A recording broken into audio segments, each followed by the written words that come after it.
இந்த பதிவை கேட்டுக்கொண்டிருக்கும் நல்ல உள்ளங்களுக்கு உங்கள் சுவாமிநாதன் ஜோதிடரின் அன்பான வணக்கங்கள். இன்றைக்கு நம்ம யூடியூப் சேனல்ல திருப்பதி பெருமாள் தாடையில் பச்சை கற்பூரம் வைப்பதன் காரணம் என்ன தெரியுமா? மெய் செலுக்கவிருக்கும் அந்த காரணத்தை பத்தி தான் இந்த பதிவின் மூலம் தெரிந்து கொள்ள போகின்ற மக்களே. அதற்கு முன்னாடி நம்ம யூடியூப் சேனலை எல்லாம் சப்ஸ்கிரைப் பண்ணுங்க, ஷேர் பண்ணுங்க, லைக் பண்ணுங்க. இப்போ பதிவுக்குள்ள போயிடலாம். திருவரங்க பெருமானின் கைங்கரியத்தில் தம்மை ஈடுபடுத்திக் கொண்ட ஸ்ரீ ராமானுஜருக்கு நீண்ட காலமாகவே ஒரு குறை இருந்து வந்தது. வேங்கடமுடையானுக்கு ஒரு நந்தவனமும் தபோவனமும் அமைக்க முடியவில்லையே என்பதுதான் அவருடைய ஆதங்கம். ராமானுஜர் ஒரு நாள் தமது சீடர்களுடன் பேசிக் கொண்டிருந்த போது, உங்களில் எவர் வேங்கடவனின் கைங்கரியத்துக்கு அணிதினமும் மாலை தயாரித்து வரும் வேலையை எடுத்துக் கொள்ளப் போகிறீர்கள் என கேட்டார்.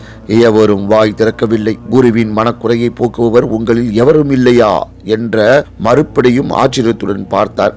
அப்போது ஒற்றை ஆளாக இருந்து நின்றார் ஆனந்தாழ்வானை வாரி அணைத்து உச்சி முகர்ந்து திருமலைக்கு அனுப்பி வைத்தார்.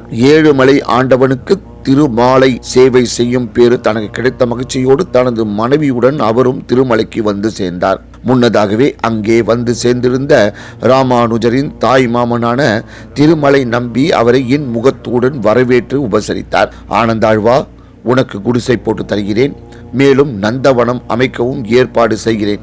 ஆனந்தாழ்வார் நந்தவனம் அமைக்க மண் வெட்டியால் வெட்டி நிலத்தை பயன்படுத்தி பூச்செடிகளை நட்டார். அந்த நந்தவனத்துக்கு தமது குருநாதரின் திருப்பெயரையே நிலைக்கும்படி ராமானுஜ நந்தவனம் என்று பெயரும் வைத்தார். இப்போதும் அந்த நந்தவனம் அந்த பெயரிலேயே அழைக்கப்படுகின்றது. கோடை காலத்தில் தண்ணீர் தேவைக்காக குளம் வெட்டி அதில் தண்ணீரை தேக்க முடிவு செய்தார். குளம் உருவாக்கும் பணியில் மனைவியும் சேர்ந்து கொண்டார்.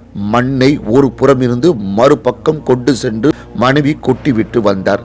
அப்போது அவர் கருவுற்று இருந்தார். ஒரு கர்ப்பிணி பெண் மண் சுமந்து செல்வதை பார்த்த ஒரு சிறுவன் அவருக்கு தானும் உதவுவதாக கூறினான்.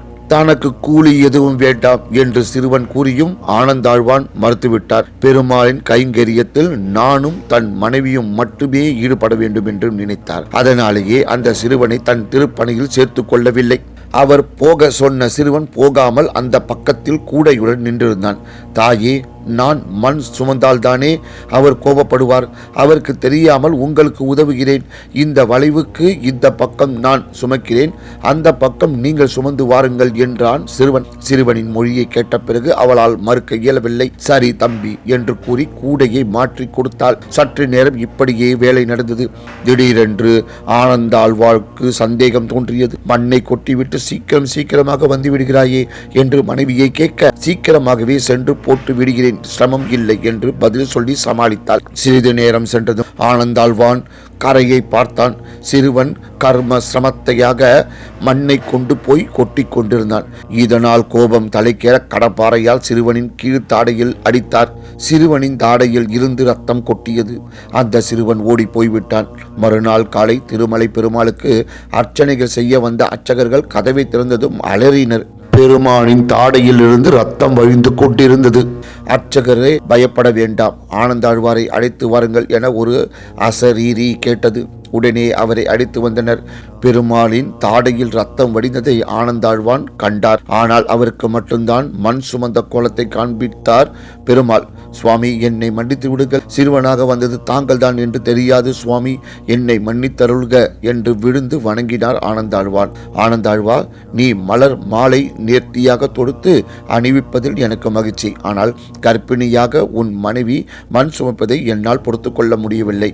என் பக்தை கஷ்டப்படுவதை கண்டு வேடிக்கை பார்க்க என் மனம் எப்படி இடம் கொடுக்கும் என்று அசரீரியாக கேட்டார். சரி, ரத்தம் வழியாமல் இருக்க என்ன செய்வது என்று அர்ச்சகர்கள் குழம்பினர்.